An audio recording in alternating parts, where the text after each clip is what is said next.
পাম্পের সামনে শতাধিক গাড়ি মোটরসাইকেলের লাইন, যদিও কিছুক্ষণের মধ্যে শেষ তেলের মজুদ। গেট বন্ধ করা নিয়ে কর্মচারীদের সঙ্গে বাকবিতণ্ডায় জড়ান অপেক্ষমান চালকরা। তেল সংকটে পাম্পের লোকজনের সঙ্গে ক্রেতার দ্বন্দ্ব এখন প্রায় নিয়মিত চিত্র। ভোগান্তিতে দীর্ঘশ্বাস চালকদের। এখন সরকার তো ঘোষণা দিয়েছে যে পর্যাপ্ত পরিমাণ তেল আছে, তেলের কোনো অভাব নাই, তাহলে কেন কষ্ট আমরা করব? শেয়ার করি, এখন যদি বাসায় না খাই তাহলে ইনকাম না হলে আমরা খামু কি? ছুটির দিনে ডিপো বন্ধ থাকায় নতুন মজুদ আসছে না, ফলে চাপ পড়ছে খোলা থাকা ফিলিং স্টেশনে। সকাল থেকে মাইলের পর মাইল লাইনে অপেক্ষা। 40 মিনিট পরে এখানে আসলাম, এখন ওনারা বলতেছে তেল শেষের দিকে, অলরেডি গেট বন্ধ করে দিছে। প্রায় 1.5 ঘন্টা যাবত দাঁড়িয়ে আছি, 1.5 ঘন্টা যাবত, বাট এখন বলতেছে তেল নাই।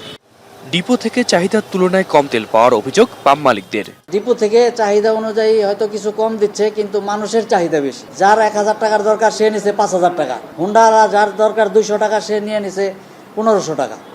সরকারের দাবি তেলের পর্যাপ্ত মজুদ আছে, তবু কেন এমন ভোগান্তি সেই প্রশ্নই ক্রেতাদের। আতিক মেজবা লগ্ন, এখন, ঢাকা।